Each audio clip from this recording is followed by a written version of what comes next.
안녕하세요. 저는 30대 후반의 평범한 싱글맘이에요. 결혼 전 고부 갈등이라는 단어를 들었을 때 다들 무슨 생각을 하셨나요? 저는 웃었어요. 사람 사는 곳 다 똑같고 존중의 마음으로 대한다면 인터넷이나 TV 속에 나오는 그런 갈등은 없을 거라고 자신했거든요. 이 얼마나 오만하기 짝이 없는 생각인 건지 지금 그때의 저를 떠올리면 정말 이불에 얼굴 받고 쥐구멍에라도 숨고 싶은 기분이에요. 아들을 가진 부모의 마음이라는 걸 한 번도 가져본 적이 없었으니 짐작도 못했죠. 결혼하는 아들을 며느리에게 뺏긴다고 생각하는 시모가 있을 줄. 그런 건 영화에서나 나오는 거라고 생각했거든요. 그리고 설마 제가 그런 시모를 모시게 될 줄은 상상도 못했으니까요. 정말 처음 만남에서부터 저를 싫어하는 티를 팍팍 냈거든요.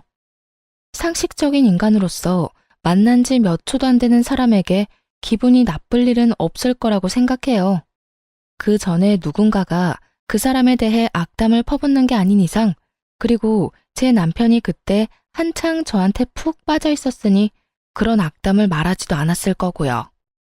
그런데 의외의 부분에서 제가 미움받는 이유를 알아버렸죠. 우리 아들한테 이야기는 많이 들었다. 그래, 참 착하고 능력도 좋다지. 그 나이에 자기 가게 가지고 있는 사람도 드물긴 하지. 그렇다고 뭐든 다 잘하는 완벽한 사람이 있을 리가 없고 분명히 그 외에 어딘가에 하자가 있다는 이야긴데.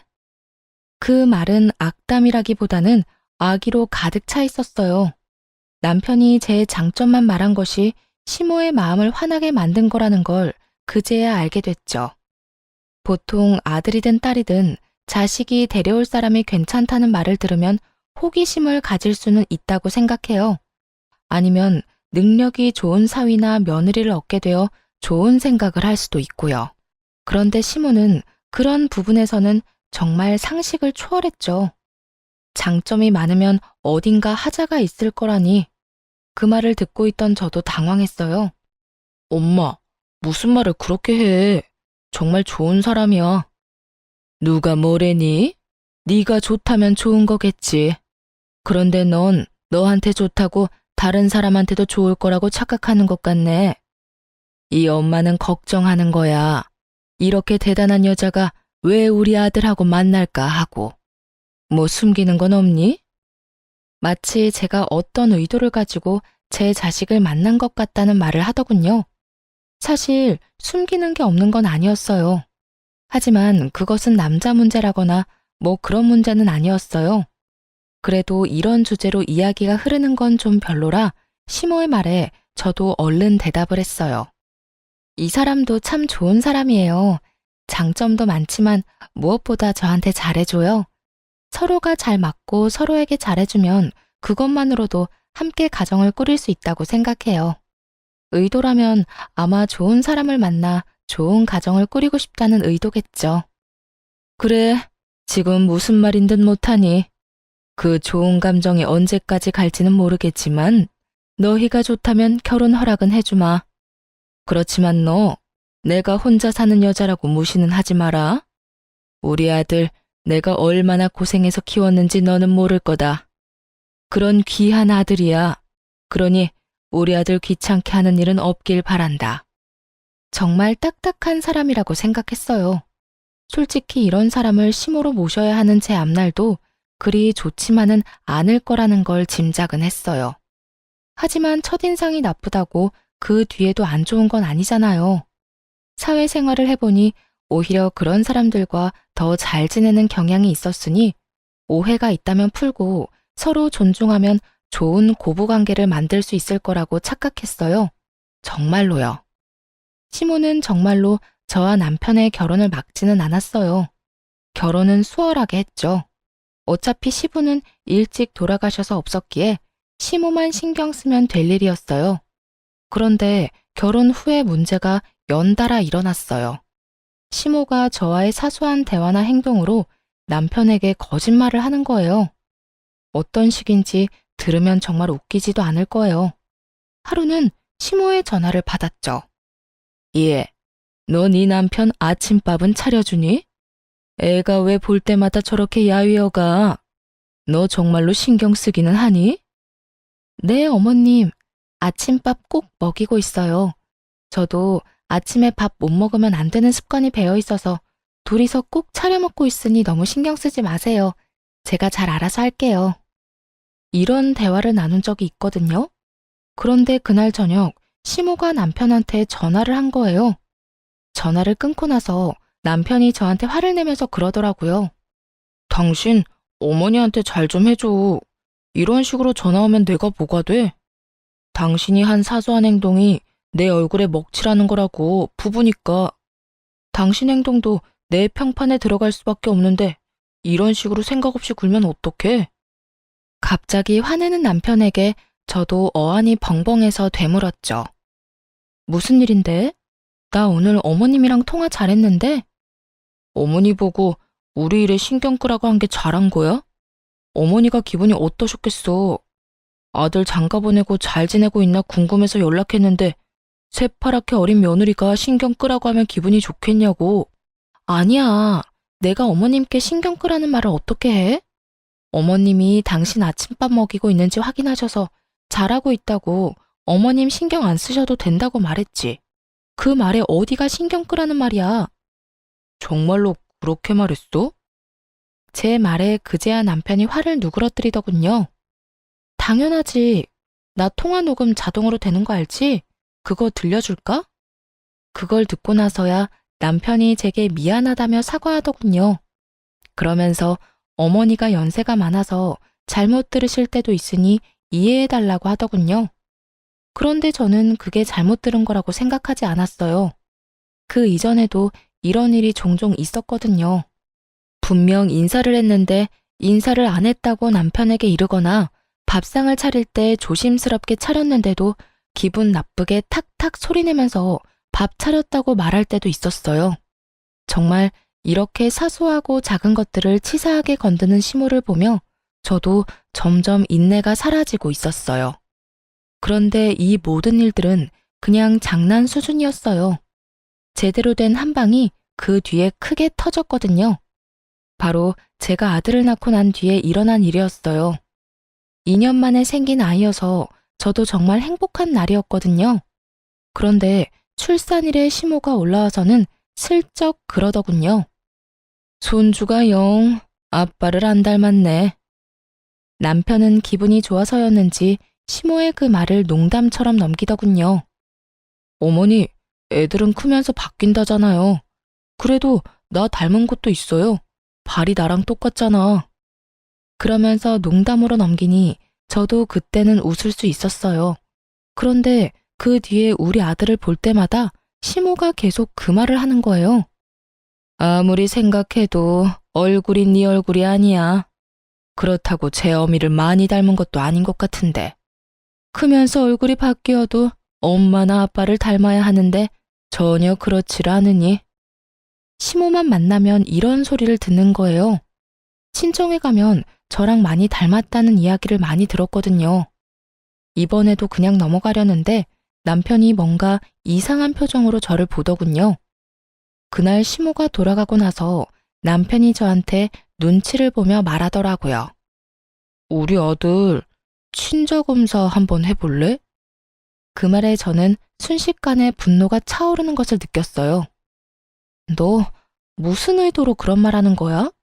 어머님이 당신도 나도 안 닮았다는 말 했다고 당신까지 그렇게 생각하는 건 아니지? 정말 화가 머리 꼭대기까지 났어요. 친자검사를 하자고 하는 말 자체가 저의 부정을 전제로 꺼내는 말이라고 생각했거든요. 차라리 남편이 우리 아들이 산부인과에서 바뀐 거 아니냐는 식으로 말했다면 제가 이렇게 기분이 덜 더러웠겠죠. 그런데 남편이 제 외도를 바탕에 깔고 그런 말을 한 것 같아서 기분이 정말 안 좋았거든요. 여보, 아니야. 나 그런 식으로 생각하는 거 아니야. 당신을 의심하는 게 아니라 엄마가 저렇게 완강하시잖아. 매번 그런 소리 듣는 당신도 기분 나쁠 거고. 나도 매번 둘 사이에 끼어 있는 것도 그렇고. 우리 아들이 내 자식이 아니라고 생각 안 해. 그래도 짜증나. 싫다고. 내가 그런 검사했다는 걸 사람들이 알아봐. 내가 그런 여자처럼 보일 거 아니야. 왜 그런 짓 한 것도 아닌데. 당신, 설마 내가 그런 짓 저질렀다고 생각하는 건 아니지? 아니라니까. 엄마 때문에 그래. 엄마 때문에. 당신 기분 나쁜 건 알지만 매번 이러다가 나중에 우리 아들이 들을까봐 그러지. 그럼 당신이 어머님 좀 어떻게 해줘. 당신도 느끼고 있을 거 아니야. 어머님이 유독 나한테 팍팍하게 구시는 거. 이번에도 어머님이 내 외도 의심한 것처럼 보이잖아. 처음에는 농담으로 넘어갔다고 쳐도 그 뒤부터는 그런 이야기가 농담으로 들려? 분명히 그런 생각을 하고 계시니까 그런 말 하시는 거지.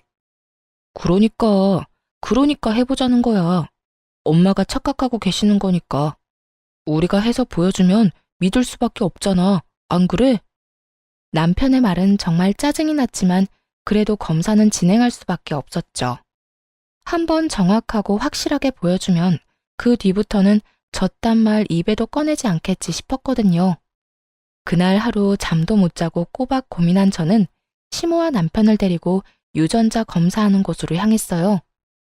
어머님, 검사하는 거 제가 문제 있어서 검사하는 거 아니에요. 어머님이 뭘 원하시는 건지 모르겠지만 남편이 어머님 납득시키려면 이렇게 해야 한다고 해서 확실하게 하려고 어머님도 여기 모신 거예요. 그러니까 검사 결과 나오면 앞으로 장난으로라도 우리 아들이 남편 닮지 않았다는 말은 하지 마세요.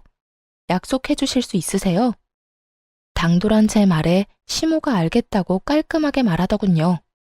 그 의미를 전혀 모르겠더라고요. 며느리가 외도를 했다고 확신을 했다면 이런 검사도 못 믿는다고 했을 수도 있었을 거예요.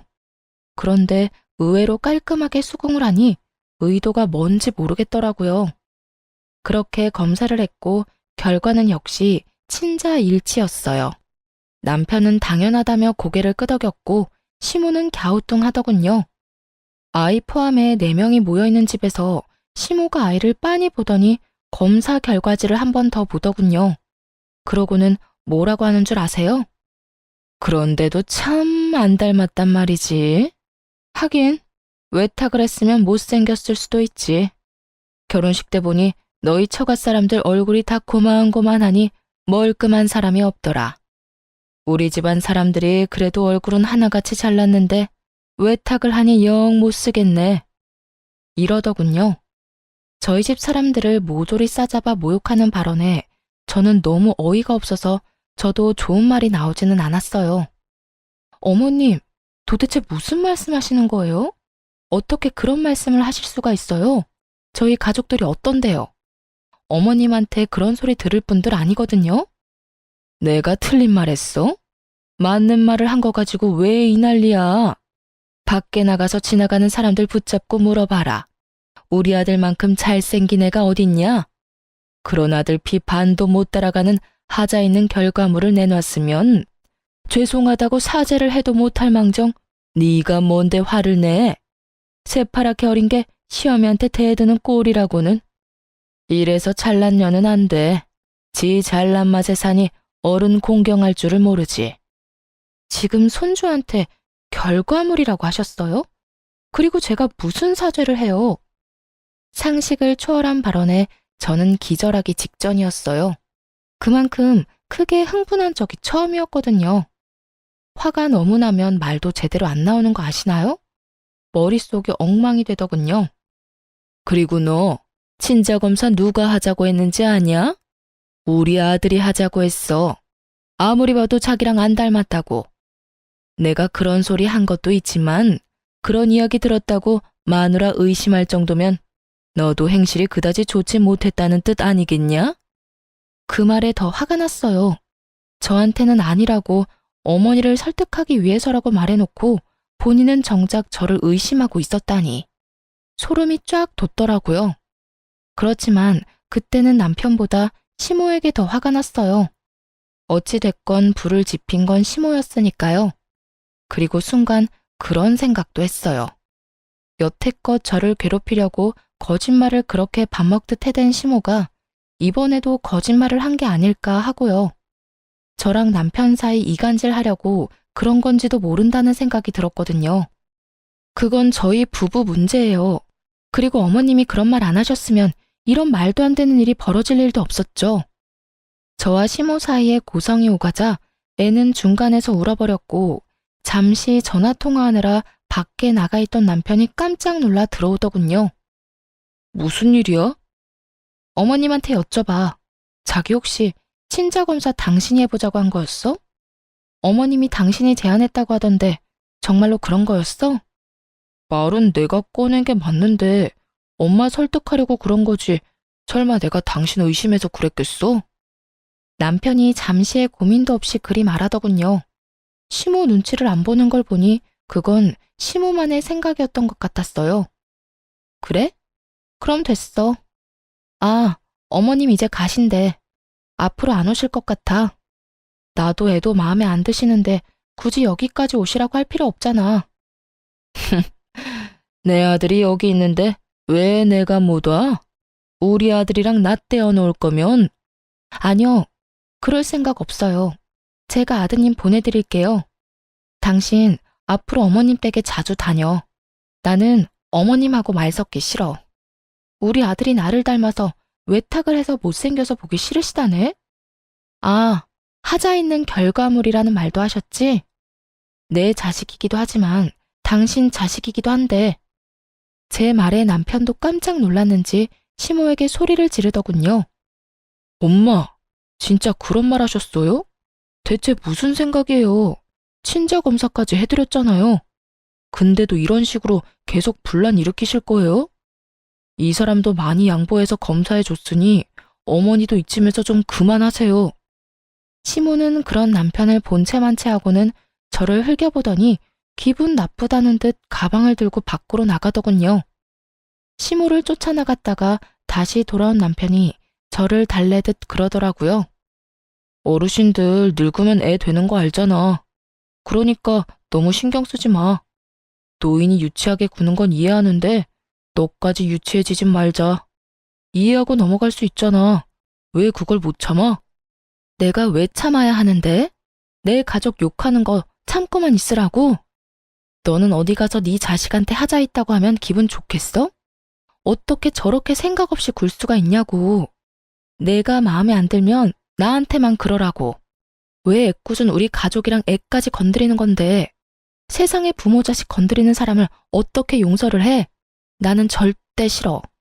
그러니까 앞으로 어머니하고 연락 주고받을 거 있으면 당신이 알아서 해. 나는 연락 같은 거 하기 싫어. 남편도 이번에는 시모가 더 나빴다고 생각은 하는지 더 이상 저한테 뭐라 하지는 않더군요.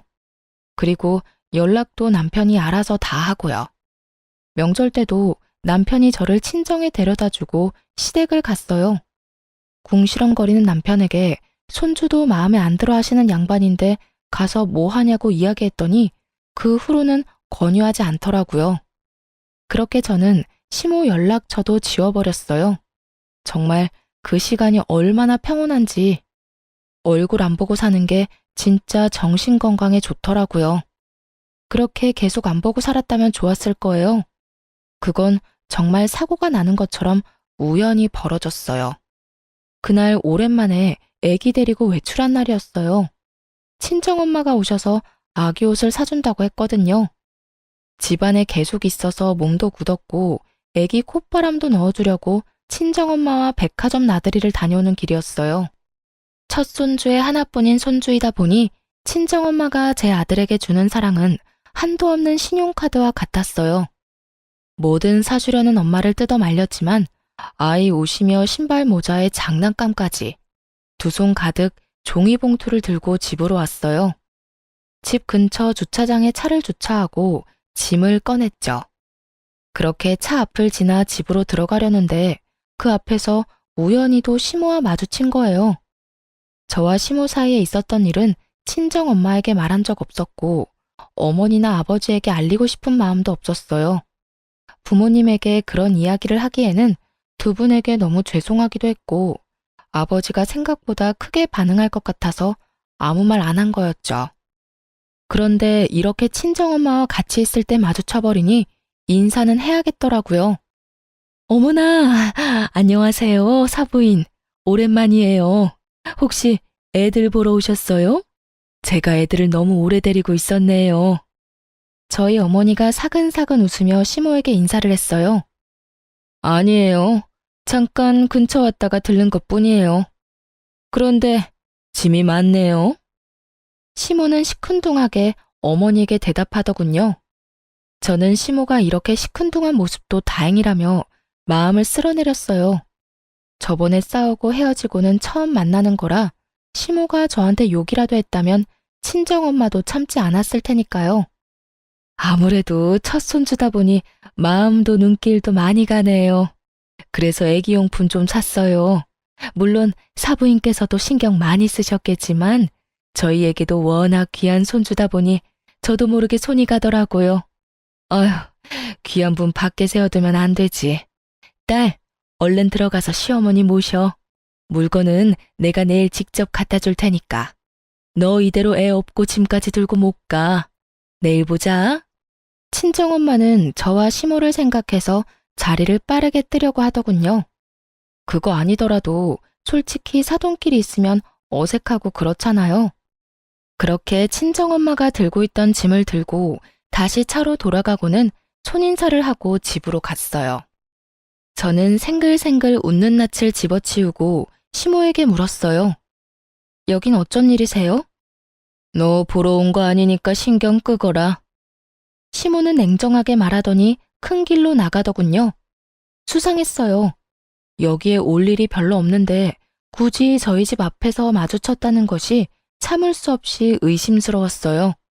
그렇지만 지금 당장 무슨 일이 벌어진 건 아니라 찝찝한 마음을 뒤로하고 집으로 향했죠. 그런데 그날 저녁에 남편이 집에 왔는데 시모와 함께 왔더군요. 당신 도대체 뭐 하는 사람이야? 집안에 있으면서 우리 엄마 못 들어오도록 막은 이유가 뭐야? 뭐? 갑자기 무슨 소리야? 시침이 떼지 마. 엄마가 나 보러 집에 오셨는데 네가 못 들어오게 했다면서 어떻게 시어머니를 밖에다 세워둘 수가 있어? 정말 어이가 없었어요. 시모가 남편 뒤에서 억울하고 서러운 표정으로 말하더군요. 예, 그것만이 아니다. 내 욕을 자기 엄마한테도 했는지 요 앞에서 사부인하고 만났는데 나를 무시하고 밀어내고 얼마나 무례하게 굴었는지 아니?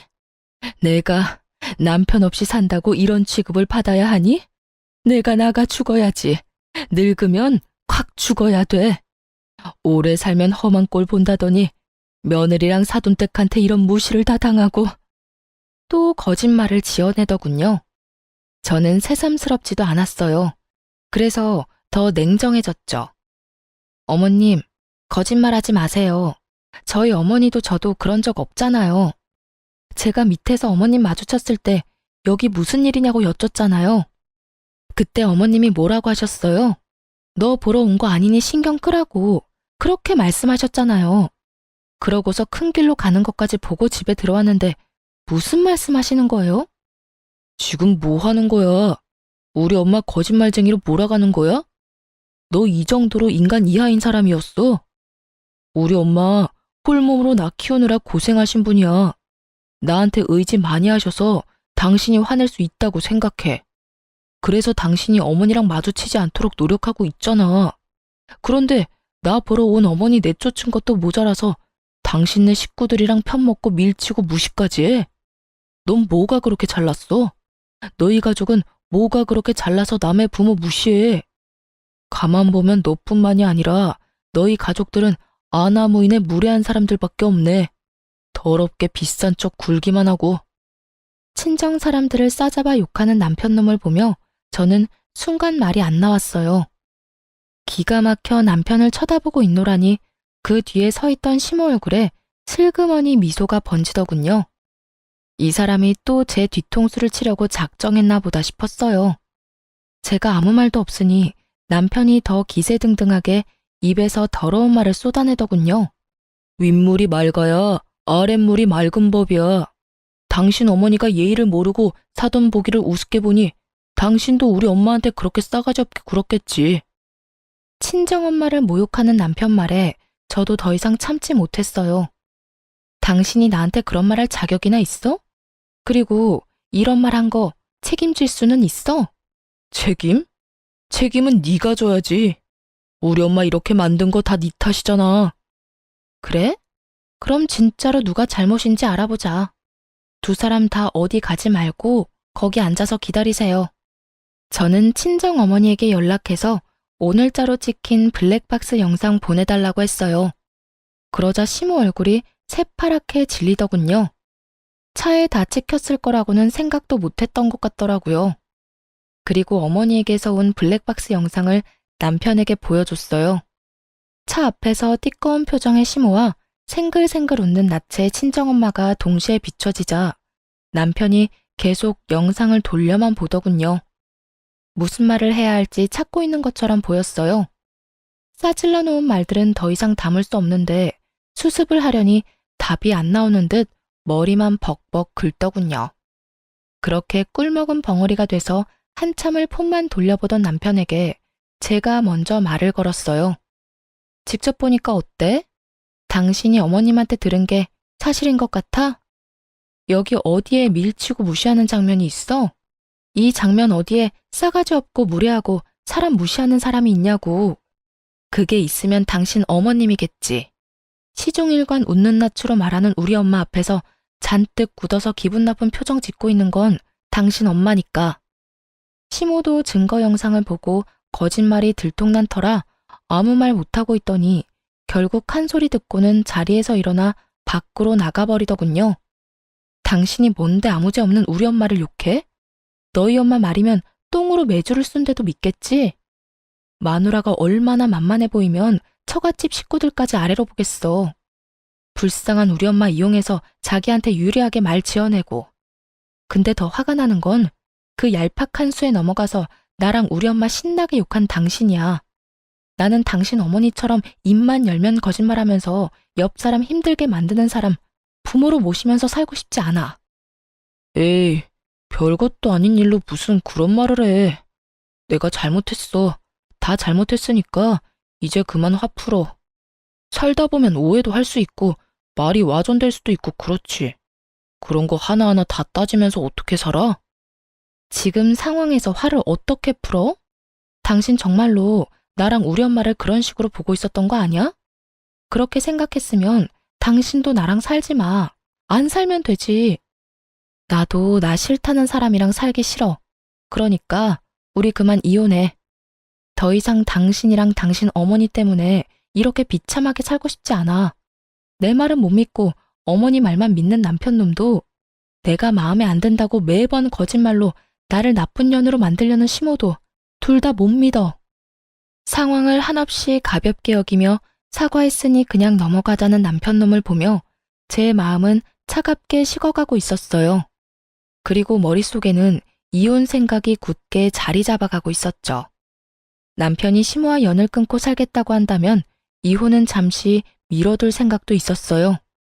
그런데 그 주 주말에 시댁 어른 잔치에서 시모가 내욕을 하고 다녔다는 이야기를 제가 듣게 됐죠. 이모님 칠순 잔치를 한 그 가게 사장이 저랑 같은 개원이었거든요. 그 친구가 저한테 말해주더군요. 아주 악에 바친 것처럼 이 사람 저 사람한테 며느리랑 사돈댁이 자기 무시했다며 없는 말 퍼다 나르고 있었다고요. 결국 저는 참지 못했어요. 기다려주지도 않았어요. 그날 저녁 남편이 퇴근해서 돌아오자마자 문 앞에서 말했어요. 우리 이혼해. 내가 어떻게든 참아보려고 했는데 당신 어머니 하는 행동 때문에 더는 안 되겠어. 어차피 당신도 고민한 적 없잖아. 어머니랑 나 사이에 있었던 일 그냥 흐지부지하게 지나가고 싶은 거 다 알아. 그치만 나는 더 이상 내가 없는 데서 욕 얻어먹고 싶은 마음 없거든? 이혼 소송하면서 당신 어머니에 대한 명예훼손 소송도 진행할 거야. 만나는 사람들 모두에게 나랑 우리 엄마 욕하고 다닌다는데 어디 계속 그렇게 하시라고 전해줘. 며칠 있다가 법원에서 연락 갈 테니까. 야, 꼭 그렇게까지 해야겠어? 우리 엄마가 잘못한 것도 있지만 네가 얼마나 싸가지 없게 굴었으면 우리 엄마가 저렇게 행동하겠어? 그리고 이혼하자면 누가 겁나는 줄 알아? 나도 갈 때까지 갈 거야. 잘잘못 가려서 나도 내 살 길 찾아야지. 그리고 어차피 나보다 당신이 가진 게 더 많으니 재산 분할에도 나한테 더 유리하거든? 남편과 같이 살고 있는 신혼집은 제가 결혼 전부터 살고 있던 곳이었어요. 남편은 이 집이 제 명의로 된 집이라고 알고 있었죠. 아마 제 집을 재산 분할하게 될 거라고 착각하고 있는 모양이더군요. 그 생각 자체가 가소로웠어요. 방귀 낀 놈이 성낸다고 남편 놈이랑 시모가 잘못한 건데 제가 왜 저한테 불리한 일을 해야 하죠? 남편 놈 잔머리가 한창 행복회로 돌리고 있을 때 남편 전화기가 울렸어요. 폰에 찍힌 이름을 한번 보더니 제 얼굴을 다시 보더군요. 연락이 온 사람은 저희 친정 아버지였어요. 저한테 줬던 거요? 남편은 의아한 목소리로 되물었어요.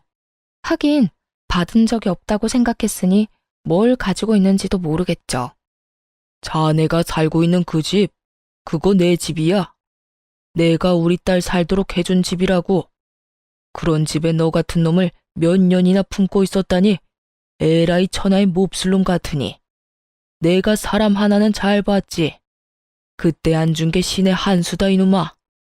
집주인으로 말하는 건데 당장 그 집에서 꺼져. 친정아버지와의 전화로 그제야 일의 심각성을 알게 된 남편이 제게 사과를 하더군요. 여보, 이거 다 무슨 일이야? 내가 사과할게. 일단 나는 아무것도 몰랐고 내가 했던 말들이 뭐든 그건 그냥 홧김에 한 말이야. 그러니까 당신이 좀 이해해주고. 웃기고 자빠졌네. 이제 알겠어? 넌 나한테서 아무것도 못 가져가. 가져가게 둘 생각도 없고. 애도 내가 데려갈 거야. 당신 어머니가 우리 애한테 어떤 짓 저질렀는지, 그리고 당신이 우리 애를 어떤 식으로 보고 있었는지 내가 다 알고 기록해놨고 녹음해놨어. 그러니까 애 데려갈 생각하지 말고 조용히 이혼이나 기다려.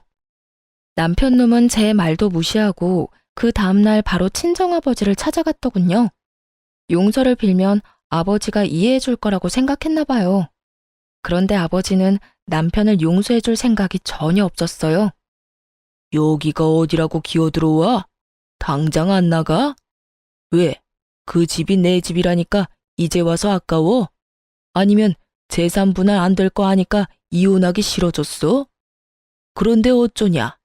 이미 네 놈이 그 가벼운 입으로 짓거린 모든 말을 내가 다 들어버렸는데 평생 용서를 빌어도 용서할 생각 없으니까 당장 나가. 이 정신 나간 놈아. 결국 말도 제대로 못 꺼내보고 퇴짜를 맞고 집에 돌아왔더군요. 저는 당연히 집에 들여보낼 생각이 없었고요. 비밀번호를 바꿨더니 남편 놈이 못 들어오고 발만 동동 굴리더군요. 그런데 그 와중에 시모까지 딱 등장했어요. 여보, 미안해. 내가 정말 평생을 두고 속죄하면서 당신한테 미안해하면서 바짝 엎드려 살게. 그러니까 잠깐 얼굴 보고 이야기만 하자. 오해는 다 풀고 오해 안 생기도록 방법도 마련하고. 야, 네가 왜 저런 애한테 사과를 해? 적반하장도 유분수지. 지금도 봐라. 지 남편 시애미 문 앞에 세워놓고 이게 무슨 경우니? 너 부모가 너를 이렇게 예의 없이 키웠어? 남의 자식한테 전화해서 무슨 소리를 했길래 애가 기가 죽어서 너한테 설설 기냐는 말이야. 시모가 눈치 없이 제 아들 편을 들며 욕을 하자 남편이 식겁을 하며 시모를 말리더군요. 엄마, 무슨 말씀하시는 거예요? 제발 가만히 좀 있어요. 가만히 있어주는 게 나한테 도움되는 일이라고. 알지도 못하면서 왜 자꾸 일을 크게 벌려요? 나 이러다 돈 다 털리고 길거리에 나앉으면 엄마가 책임질 거야? 갑자기 자기에게로 화살이 돌아오자 시모가 급 당황하며 어리둥절해 하더군요. 하긴 그간 충실히 시모 편을 들던 남편이 갑자기 노선을 변경하니 당황할 수밖에요. 그러던 말던 저는 솔직히 아무 상관없었고 그냥 재미만 있었어요. 문 앞에서 그러고 있으면 신고할 테니까 집으로 돌아가. 그리고 당신 짐은 내가 내일 곱게 포장해서 시댁으로 보낼 테니까 그렇게 사랑하고 믿고 신뢰하는 어머니랑 둘이서 살아. 싸가지 없고 무례하고 나쁜 년인 나 같은 거랑 살지 말고. 어차피 이 집에 가져온 것도 얼마 없잖아. 우리 아버지 집에 혼수도 내가 다 해서 너는 몸만 딸랑 들어왔잖아. 그 주제에 뭐가 그리 대단해서 나한테 감히 이빨을 드러내? 차가운 제 말에 결국 남편 놈도 시모도 돌아갔어요. 그리고 이혼 소송이 끝나고 저희는 법적으로 남이 됐죠. 당연히 애는 제가 데려왔고 위자료도 제가 받았어요. 저한테 유리할 수밖에 없었죠. 시모의 그 행동이 저에게 큰 스트레스를 주었지만 동시에 이혼에서는 더 큰 증거가 되어줬거든요. 그런데 이혼 후 3달도 지나지 않아서 전 남편이 웬 젊은 여자를 데리고 제가 일하는 카페로 찾아왔더군요. 딱 봐도 과시용으로 데려온 듯 화려하고 예쁘고 어렸어요. 잘 지냈어? 이혼하고 처음 보네. 지나가다가 소식이라도 알려줄 생각으로 들렀어. 여기 내가 곧 결혼할 여자친구. 속이 훤히 내려다 보이는 참으로 생각 없는 행동이었어요. 그 여자를 소개하며 제 속을 긁을 생각이었던 모양이에요. 여기서 제가 화내면서 이게 무슨 짓이냐고 성질을 내기를 바란 건지 아니면 후회하고 매달리기를 바란 건지 모르겠지만 전 남편 좋을 대로 해줄 생각은 전혀 없었어요.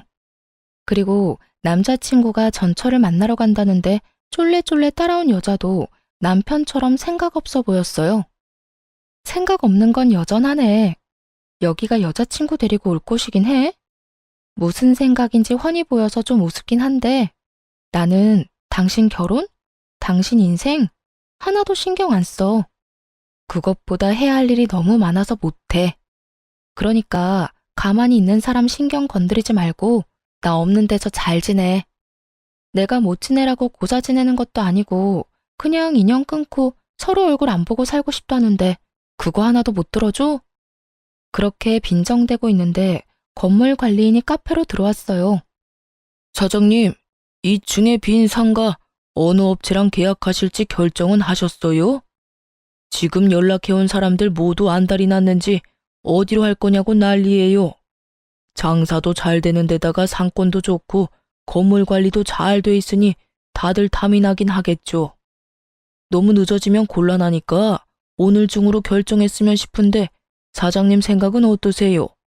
나이 지긋한 남편도 종종 카페를 오가며 알고 지냈던 건물 관리인이 제게 빈 상가 계약건에 대해 묻자 전 남편이 얼굴이 잿빛이 되더군요. 아저씨는 어때요? 솔직히 입점시킬 때 멀쩡한 사람 안 들어오면 다들 스트레스만 받는 거 아시죠?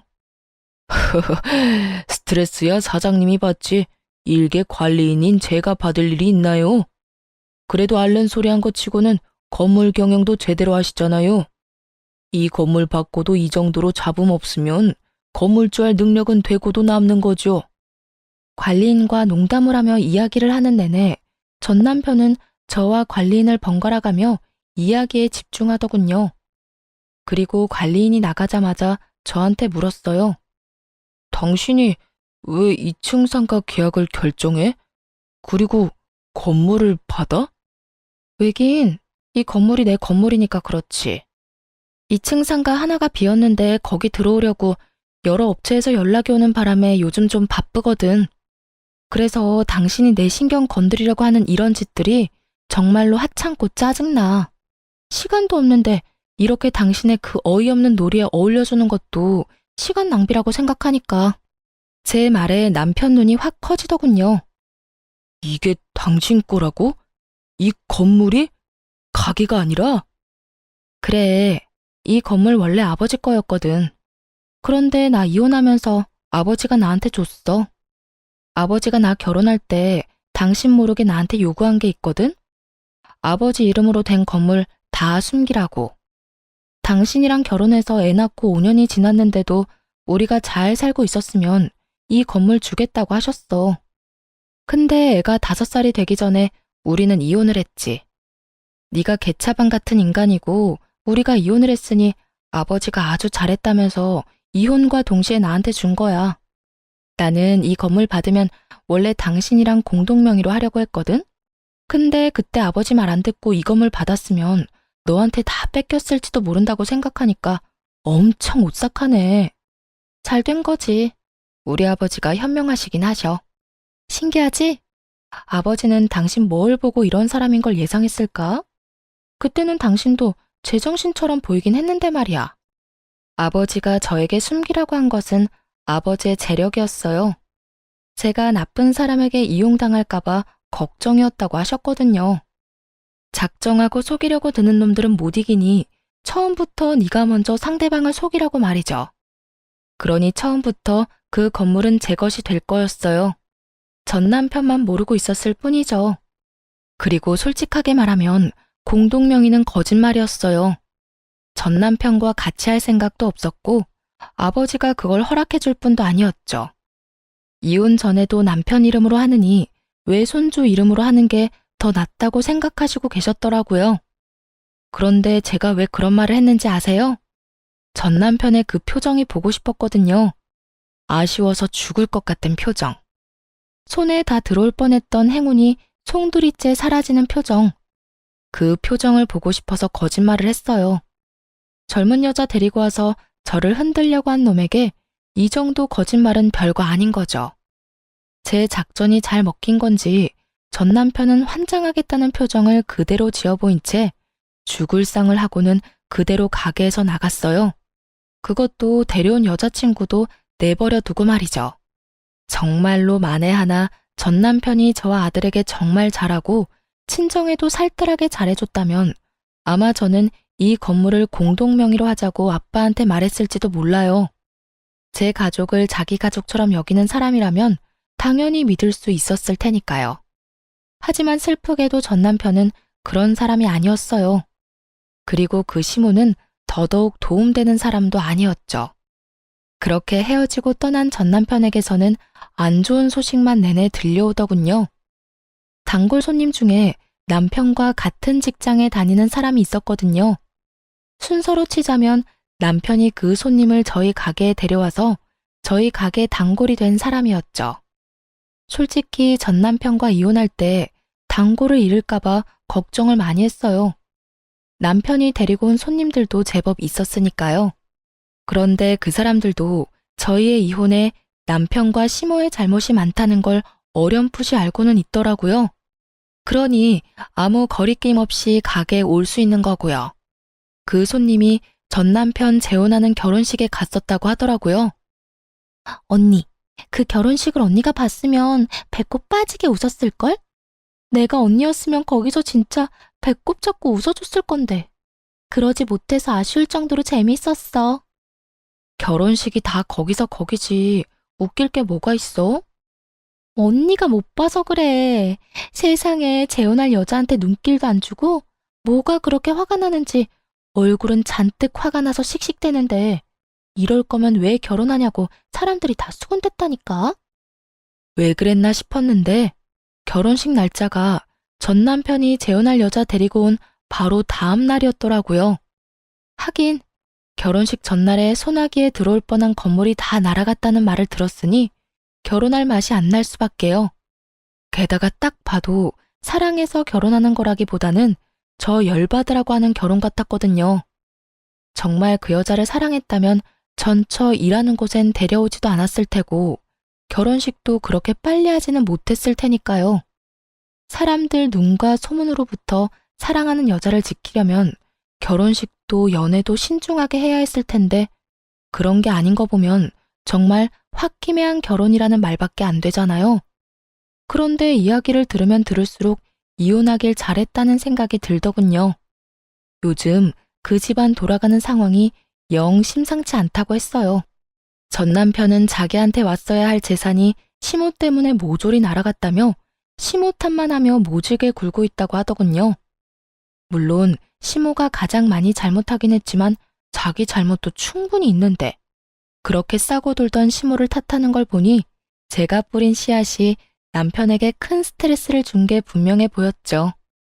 그리고 재혼한 그 젊은 여자도 제 남편 따라 시모에게 손찌검을 하며 허드렛 일이나 시킨다고 해요. 그런데도 시모는 찍소리도 못하고 아들 눈치 보며 새파랗게 어린 여자가 하라는 대로 군말 없이 식모처럼 일하고 있다고 하더라고요. 시모는 여우 피하려다 호랑이를 만난 거죠. 물론 제가 여우는 아니었고 시모가 저를 여우로 만들고 싶을 뿐이었지만 결과적으로는 그렇게 됐죠. 그렇게 두 사람이 평생을 후회했으면 좋겠어요. 저와 제 아들이 얼마나 자신들에게 도움이 될 존재였을지 속으로 끊임없이 생각하기를 바랬어요. 이게 제가 그 사람들에게 받은 모욕과 멸시를 되갚아줄 가장 좋은 복수라고 생각했거든요. 전 남편 집안 돌아가는 꼴을 보아하니 제가 원하는 대로 흘러가는 것 같아 속이 시원했어요. 손님이 마지막에 그러더라고요. 언니, 이혼 진짜 잘했어요. 나였으면 일찌감치 돌아버렸을지도 몰라요. 그 이야기를 들으니 이혼 후 마음고생한 게 몽땅 사라지는 기분이 들었어요. 이혼 후에 사람들 눈과 소문이 엄청 신경 쓰였거든요. 이혼 부부가 다들 그럴 거라고 생각해요. 쉬쉬하며 숨기고 싶을 테지만 이렇게 지지와 응원을 받으니 마음이 얼마나 놓이던지. 앞으로도 저는 아마 혼자 살 것 같아요. 남편과 시댁이라는 것에 크게 당했으니 굳이 그 지옥을 내 발로 걸어가고 싶지는 않거든요. 실패는